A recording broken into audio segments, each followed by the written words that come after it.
We're still single issue on a governor's statement about not even Israel Palestine, but on AIPAC? Like, the question is like, is Netanyahu a war criminal and is Israel a genocidal party? Like, you're not even asking for criticism. You're like, I need the most extremist position for what though? How the fuck is it that the Democrats supposedly stand for progressive values? Again, I know they don't, but like supposedly, right? And then they continue to default their needs to worship and defend Israel. Where the Mamdanis? The Mamdanis? There is one Mamdani. He's the mayor of New York City. Why are you acting like every politician in the country is going to turn into Mamdani? The mayor of New York City. Come on. Oxford Union thing. Israel a greater threat to regional stability than Iran? Oxford Union debate team votes. This is obviously true, you know? You would need to be a State Department asset to disagree. I'm sorry. Voted overwhelmingly. 265 to 113. Pretty good, pretty good. Was this a debate? Yeah, it's the Oxford Debate Union. They're massive nerds. You know, they love to... We still have no answer to what we're going to do about Israel. Like, letting alone the genocide. That's one thing. But they're still a deranged rogue state with nuclear weapons that threatens to use them at a, you know, the... What do you think a rogue state is? The stable democratic country that has existed in a sea of enemies, but has like forged relationships not only with its neighbors, but with other Arab states and also with Western countries is a rogue state? What is rogue state in his definition? Drop of the needle. Absolutely psychotic. They're expansionists. They're still expanding. You know that, right? Like they've still been making recently. They've been making moves into both Syria and Lebanon. They're still just encroaching on other sovereign nations' territory. Absolutely psychotic. Okay. Nah, North Korea is way the fuck more stable. Masaigo. North Korea doesn't have the backing of the world's greatest superpower, and also has far fewer weapons, and also just China. Isn't expansionist. Well, maybe they want to be, but they're not getting past the DMZ, and they're certainly... Doesn't North Korea literally practice deploying its fucking ICBM program or whatever, and it's pissing off South Korea and Japan right next to them, and even China a little bit, but okay. You're not expanding into China. Why would North Korea want to expand into China? What? Can you imagine living next to those fucking freaks? If you were a stable nation, would you rather live next to Israel or next to fucking North Korea? What? I mean, they constantly fire ballistic missiles over Japan. Yeah, but Israel fires ballistic missiles into other countries. Into which countries, Vaush? Which ones? What's going on? Into Egypt or Jordan? Sorry, when at the psychopath off. There's always like the key retard when it comes to the Middle East. People, especially white people in the West, really all people in the West, they tend to like over talk about like a whole thing. Like if somebody says like, oh, in this case, Israel is, you know, invading territory in Syria and Lebanon. What do you mean by Lebanon? Do you mean like they're airstriking Beirut? Or are you talking about Hezbollah-held territory in the south? Because these are two completely different things, and you're implying two completely different things as well. Same thing with Syria. Not to say that all their strikes in Syria are good or commendable. I don't know enough about Israel's military action in Syria over the past several months to have a strong opinion on it at all. But to just say like they're attacking these two countries, like countries, what do you mean? Which parts? Like who's being attacked here? Okay, Israel's taking top. You know, getting the gold medal. Worst country out there. I'm still ranking it above or perhaps below, depending on how you want to put it. Russia. Okay. No, I'll oppression Olympics it, man. Russia is fucking horrible and insane and evil and so on and so on, but I can still get a kind of like real politics sense from what they're doing. I genuinely believe that Israel is run by death cultists. Like Russia is run by oligarchs who are cynically looking to expand their power and influence by exercising dominion over their, you know, former Warsaw Pact Soviet bloc countries. I really truly think that Israel is just demonic. Like they like no. Like, by the way, in Israel, one of the biggest reasons why you can talk about the evils or the bad things that have happened to the Palestinians is because you have Israeli. Would B'Tselem be an NGO that are founded upon documenting Israeli war crimes and keeping track of what's going on with the Palestinians? These are Israeli organizations that are staffed by Jews and Arabs in the country of Israel. This is completely and totally different than Russia, who will kill political opponents that are Russian. Like it's just like this is the most retarded fuck statement imaginable. Like just no, because there's so much real politics shit that they. This is I wouldn't. It's not anti-Semitism. It's just retardation. The Finkel Dick, the fake historian, brain-rotted loser, did this when Benny Morris asked him, like, well, as a historian, it's your job to understand, you know, nations. And Finkel was like, I can't even possibly understand what's going on in Israel's mind. I can't even, like, really? In the grand scheme of things, like, in terms of figuring out, like, why countries do what they do, I feel like the history is pretty simple. Like, most of the countries, especially in the Middle East, seem to have, like, fairly simple motivations. Like, we're not on some 27 levels of fuck shit here. Like, it's pretty obvious, like, what people want and what people are doing. I don't know what the fucking mystery is. Left on the table, right? Israel's basically given up on negotiating with the United States over political power. You know, Israel's not trying to make a case for its legitimacy. It's just taking it for granted and is working with, I mean, it's almost like there are a bunch of religious fundamentalist ethno-nationalists who are acting as though they have the blessing of the world's greatest superpower, you know? It's almost like you've taken the craziest people on earth and then given them all of the power and all the moral and political license in the world. Not to mention, Russia's a lot larger than Israel. So if we're going by evil per capita, or perhaps per square mile, yeah, no, it's no contest. What's the tensile strength of evil? It's a good question. Yeah, if you go by per square mile, Russia's not even that bad, to be honest with you. There's huge chunks of Russia, like acreages, you know, where nothing evil's going on, because no one lives there. Russia has a rich culture and history too. That's true, and Israel doesn't, yeah. Israel seeking 20-year America First security agreement with the U.S. That's capitulation if ever I've seen it.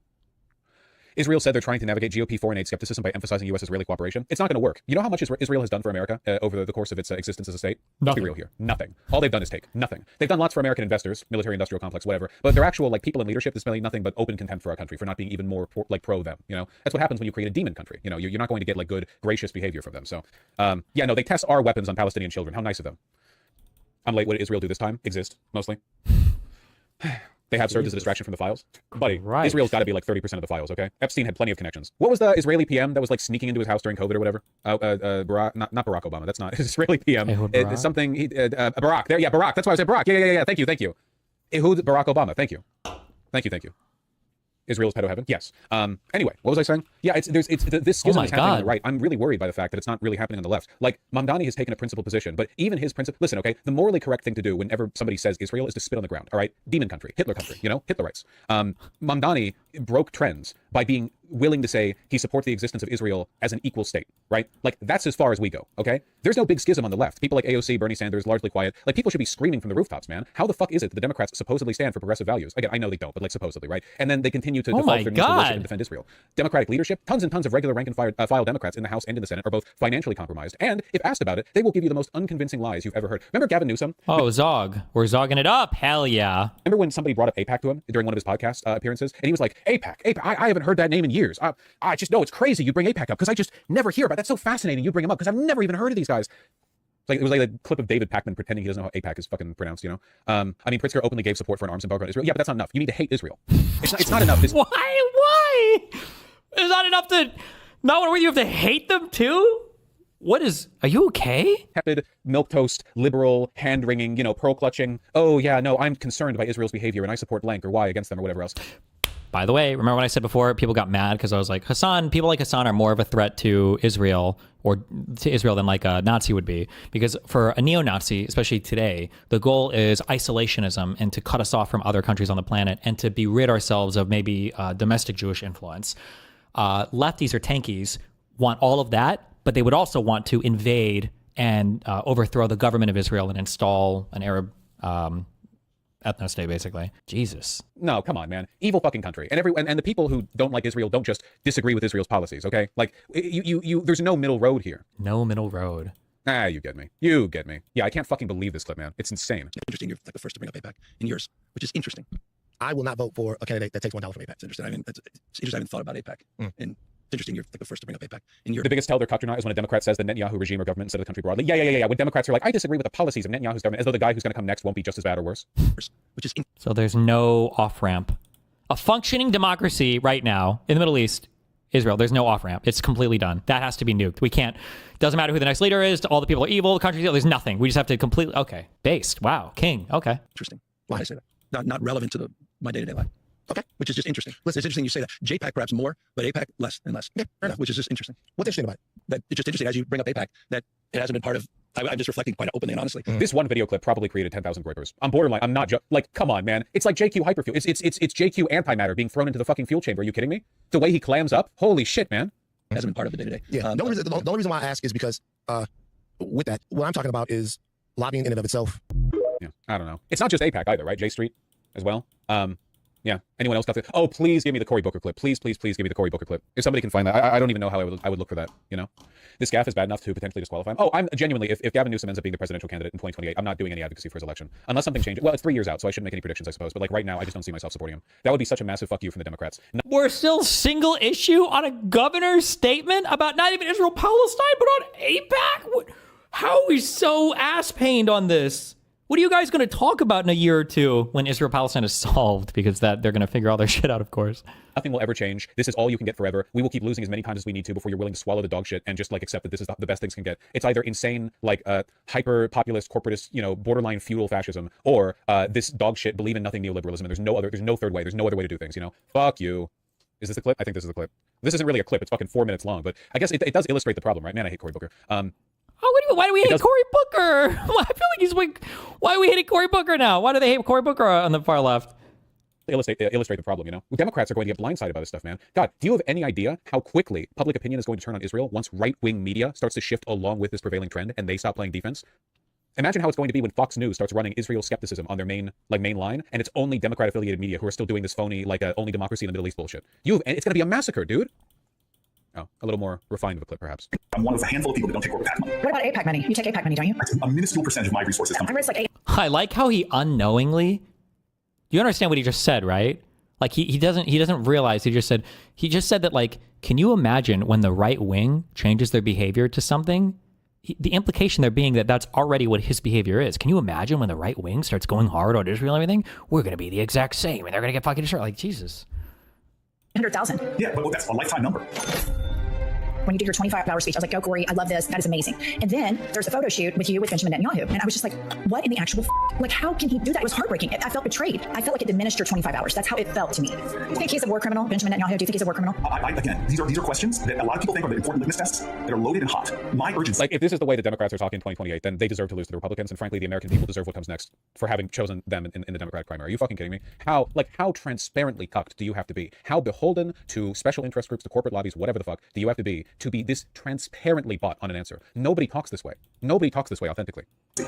Because nobody demands an answer. Bro, I wish we spoke about Ukraine, Russia with these types of terms. I wish these guys gave up like 1/10 of a fuck, because that's a conflict with a clear good guy, bad guy. That's like a clear, this is a moral fucking failing of the United fucking States of America. This is an international law fucking failing. This is not even our fucking military industrial complex is fucking failing. Like, everything is failed there. Why don't we have 1/10 the smoke for Ukraine, Russia as we do for fucking this bullshit? Oh my God. In bringing an end to this crisis. And I get these questions all the time that to me undermine my urgency. I think the thing that Democrats get so frustrated with, where we are right now, where you see like the Zoran Mamdanis and the Graham Plattners rise up, because they can go on podcasts and you can say, do you think Benjamin Netanyahu is a war criminal? And They're trying to make me care about a damn. Where the Mamdanis? There is one Mamdani. He's the mayor of New York City. Why are you acting like every politician in the country is going to turn into Mamdani, the mayor of New York City? Come on. Sorry. Why am I watching this? Tattoo. 2 minutes. Get me the fuck out of here. When the entire democratic political apparatus is complicit in a conspiracy to work with and defend a genocidal ethno-state. It's not even about the Palestinians, man. Obviously, I think it'd be great if they could stop dying. That'd be fucking awesome. But anyone who's this cucked to Israel is cucked to every special interest. It doesn't begin and end with that. It's not like people like Cory Booker are going to be cucked to Israel, but are then going to be like militant populist warriors for the working class once they get back to the States or whatever. It's a litmus test, right? It's the waterline. It shows you where they stand or where their values aren't, I suppose. Anyone who can be bought on this can be bought on anything, which is why, as a general rule, the more pro-Israel a person is, the more Hitlerite they are in every other issue, right? Fetterman was What? The more pro-Israel you are, the more Hitlerite you are on every other issue. Wow. Israel a person is, the more Hitlerite they are in every other issue, right? Fetterman was always a Zionist, but as soon as it became more important for him to be a loud Zionist, he shifted to the right on every single issue. You know, it's the only important thing to these people, and they will compromise every other value in service of it. Say yes, and that's the end of it. It's not all of the rhetoric answering. It's like, what happens to Democratic politicians? They go through this like prism, and then we can't ever get like the answer to yes or no conversation. Bye. Okay, here's my thing. Okay, they just cannot criticize Israel. There's really something to that. I mean, it's kind of wild when you're in it. It almost feels like talking to or listening to like a religious person. You know what I mean? Like where they. The issue is that they're doing politics and you're doing social media video games. There's literally no political upside right now in the United States to saying fuck Israel, fuck Netanyahu. Why would you do it? All you're doing is you're alienating some voters to appease what, young people on social media? I would expect it, especially when these guys don't even have any direct say over what the fuck is going on with there. Why? Like, it's just it's a weird. It would be like ask somebody to shit on. Like even China, I don't know if senators or whatever are directly like shitting on China. Like, why would you? There's literally zero upside for it. Why would you do it? I guess Chinese Americans don't necessarily have as strong of a relationship, I guess, because China's technically not our ally, but like, and you're not even asking them to take. It's not even like they're saying, actually, no, they wouldn't. Nobody would say like, do you think the leaders of these countries? I don't even know if they make statements like this about Putin. No, they do. Who said Putin's a killer? Oh wait, that might have been Trump. Like, you're not even saying, like, are you critical of Israel? like the question is like, is Netanyahu a war criminal and is Israel a genocidal apartheid? Like, you're not even asking for criticism. You're like, I need the most extremist position for what though? For no political advantage? The only thing you're looking at is potential political liability. Why? I don't know. I think it's cringe. You can run them up to a line, but there's like specific lines they have arbitrary, almost meta-ethical boundaries on that they just will not cross. Like even if it logically makes sense, like you value X and Y is happening, and this is being confirmed by Z, and Z is an institution you've trusted in the past. So therefore, X is bad, right? And they just won't. Like, what do these take? Zionism is tied to their religion for most of them. Come on, do it. They will not do it. You know. Jesus. So the thing I keep thinking about is, was it worth it to be happy for a little bit? Even though it ended up sad? Or would it have been better if the whole thing never happened?